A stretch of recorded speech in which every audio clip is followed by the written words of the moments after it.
तो आज हम लेके आइल बानी राजस्थानी प्याज के कचौड़ी बनावे के बहुत ही आसान हो जी तरीका। तो बना रही जाए वीडियो में। तो चलिए आज के मज़ेदार रेसिपी शुरू कर लिया जाए। तो देख सकते फ्रेंड्स कितना टेस्टी और कितना यमी आज के ही मज़ेदार रेसिपी बन के तैयार भइल बाटे। प्याज के बहुत ही यूनिक रेसिपी बा। तो आज की रेसिपी देखे खातिर पूरा आप लोग वीडियो के देखे के पड़ी और बीच में छोड़ के मत जाइए। चलिए आज की मज़ेदार रेसिपी शुरू कर लिया जाए। सबसे पहले हम 4 से 5 को प्याज ले बनी, आप लोग देख सके नीचे। तो बड़ा साइज के प्याज ले बनी। तो सबसे पहले का कर जी प्याज के छील लिहल जी चाकू की मदद से। तो पहले करके छील लिहल जा, एकर छिलका सारा उतार लिहल जा। यही तरीका से सारा प्याज के हमनी के छील लिहल जी। तो देख सके जा सारा प्याज के हम तरीके से छील ले बनी। अब का कर जी के बड़ी से छील के करके पानी से धो लिहल जी। तो जब हम धुल ले बनी, अब का कर जी कि एमे कट लगावल जी। तो देख सके जा हम कैसे काटे तनी तरीके से काटे के बा और छोटा छोटा मतलब कि पीसेस कर लेवे के बा। यही तरीके से छोट छोट पीस में सारा प्याज के आप लोग कट करके रख ले जा।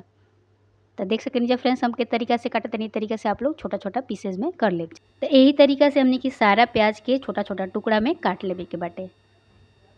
तो देख सके नीचे हम चाकू की मदद से काटे तनी, आप लोग पसुल से भी काट सके नीचे, घर पे जो भी होके ओकरा हिसाब से आप लोग काट ले जा। अभी जो हमने के धनिया पत्ता काट लिहल जा। तो देख सके नीचे धनिया पत्ता भी कटा गई बा। तरीका से आप लोग भी कटिंग कर ले जा। अब मिर्च के भी काट लेवे छोटा छोटा टुकड़ा में।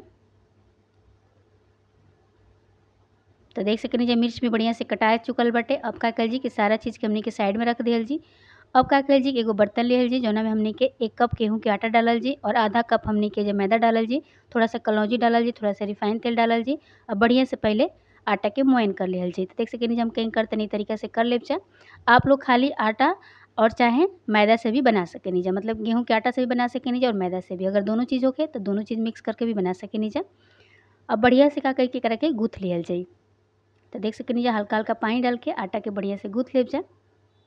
थोड़ा थोड़ा पानी लगा के मतलब कि सॉफ्ट आटा लगा के तैयार कर लेवे के बाटे। अब एक बढ़िया से मार लेब जा। देख सके नीचे हम केंगा मार तनी तरीके से आप लोग भी मार लेब जा। अब एक अब एजा हमने का कर जी कि आटा लगा के छोड़ दिहल जी।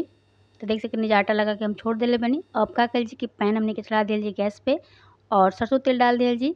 और जब बढ़िया से तेल गर्म हो जाए तो थोड़ा सा जीरा डाल दिहल जी, थोड़ा सा हरा मिर्च डाल दिहल जी। अब बढ़िया से चटकी दिहल जा। अब जब बढ़िया से चटक जाए तब हमने के अदरक लहसुन जो कूट के हम रख ले बने ओके डाल दिहल जा।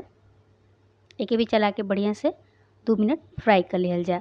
अब का कर जी कि जो हमने के प्याज के काट के रख लेनी जा ओकरा के पैन में डाल दिहल जी और एकरा का कर जी कि सॉफ्ट होके तक बढ़िया से पका लिहल जी, मतलब कि भून लिहल जाई। देख सके नी जा बीच बीच में एकरा के चलावत रह जा ताकि जरे ना प्याज और अच्छा तरीके से पाक हो जाए। तो देख सके नी जा बढ़िया से हमने के प्याज पहले से ज़्यादा एकर कलर भी चेंज हो गई बा। अब एजा देख सकनी जा बढ़िया से प्याज के हम भून ले बनी। एक तरीके से हमने के प्याज के एकदम सॉफ्ट कर देवे के बाटे भून के। एकर कलर भी पहले से ज़्यादा चेंज हो गई बा, आप लोग देख सकनी जा फ्रेंड्स। यही तरीके से हमने के पूरा प्याज के भून लेवे के बाद अब एजा थोड़ा सा हल्दी डाल दीजिए, थोड़ा सा नमक डाल दीजिए, थोड़ा सा सब्जी मसाला डाल दीजिए और थोड़ा सा एजा आप लोग चाट मसाला भी डाल सकेनी जा। अब बढ़िया से सारा मसाला के भून लिहल जी।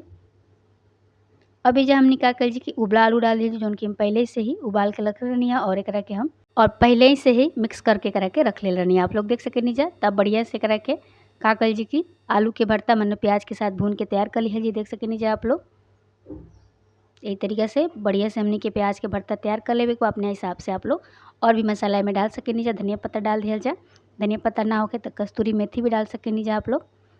और 2 मिनट बढ़िया से चला के सारा मसाला के पका लिहल जी। अब हमने के आलू के भरता जब बन के तैयार हो चुकल, मतलब कि मसाला हमने के जब तैयार हो चुकल बाटे। अब का कर जी कि फ्रेश के हमने के गैस के बंद कर दिहल जी। तो देख सकते नीचे गैस हमने के बंद हो चुकल बा कि अब ठंडा होके दिहल जा। अब एजा हमने के मतलब कि आटा भी बढ़िया से सेट हो चुकल बा। तब का कर जी थोड़ा सा आटा निकाल लिहल जी, इमें से लोई ले लिहल जी और लोई लेके बढ़िया से बना लिहल जी हल्का सा। अब इमें सूखा आटा लगा लिहल जी और हमने के चकवा कर लिहल जी, जगह रोटी खातिर चकवा कल जाला वही तरीका से। अब का कर जी कि जो हमने के आलू बना के रखले बनी जेकरा के हमें भर दिहल जी। देख सके नीचे कैसे भरतनी हम। तो सारा आलू की तरीके से भर देवे के बाटे, देख सके नीचे। तो बढ़िया से हम भर दिले बनी। ये तरीके से सारा हमने के कचौड़ी बना के रख लियल जी। तो अपना हिसाब से छोटा बड़ा साइज में मतलब आप लोग रख सके नीचा। अब चलल जा गैस की तरफ और पहले से हम तेल गरम कर ले बनी, आप लोग देख सके नीचा। एक एक करके सारा कचौड़ी के हमने के कढ़ाई में डाल देवे के बाटे। अब ये जगह कर जी कि धीमा आँच कर दिहल जी और धीमा आँच पे बढ़िया से कचौड़ी के पाके दिहल जी ताकि अंदर तक ही पाक जाए और कच्चापन में ना रहे। अब अलट पलट दिहल जी और चारों तरफ से बढ़िया से अलट पलट के करके सेक लिहल जी, मतलब अच्छा तरीके से फ्राई होके दिहल जी। एकर कलर भी आप लोग देख सकेनी जा पहले से ज़्यादा चेंज हो गइल बा और देखे में भी सुंदर लागता। आप लोग देख सकेनी जा कितना अच्छा दिखताटे। तो ये देखिए फ्रेंड्स कितना बढ़िया हमनी कचौड़ी बन के तैयार हो चुकल बा। एकर कलर भी बहुत ही बढ़िया बाटे। चलिए जा निकाल लिहल जाए। ए तरीका से एकर कलर आ जाई और अब का करिए कि दूसरा वाला बैच भी मतलब कि तल के रेडी कर लिहल जाए। जौन बाच गइल बाटे ओकरा के भी हमनी के फ्राई कर लिहल जाए। तो पहले थोड़ा सा तेज़ आँच होके के चाहिए और बाद में कम कर देव जाए। वैसे का होई कि आप लोग की जौन कचौड़ी अंदर से पाक जाई, मतलब कच्चापन के डर ना रही। तो देख सकेनी जब बढ़िया से हमनी के जब कचौड़ी हल्का फुल्का फ्राई हो गइल बा, लट पलट के दोनों साइड से करा के पका लिहल जाए। बीच बीच में एकरा के अलटत पलटत रहब जा ताकि चारों तरफ से बढ़िया से पक जाए।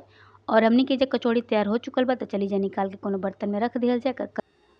तब हमनी का कइल जी कि एकरा के सर्व कइल जाए। चली जा निकाल के रख दिहल जाए। अभी हल्का ठंडा हो गइल बा तो देख सकेनी जा कितना मज़ेदार आज के हमनी के प्याज के कचौड़ी बन के तैयार हो चुकल बा चाय के साथ खाए खातिर। तो शाम के बहुत ही मज़ेदार नाश्ता बा। देख सकेनी जा कितना अंदर से बढ़िया से पक गइल बाटे, थोड़ा सा भी कच्चा पन्ने के। तो अगर आज की रेसिपी आप लोग के पसंद आई होखे तो लाइक शेयर और सब्सक्राइब कइल मत भूलब जा। चैनल पे पहली बार आइल बनी जा तो चैनल के सब्सक्राइब कर लेब जा। तब तक खातिर बाय बाय।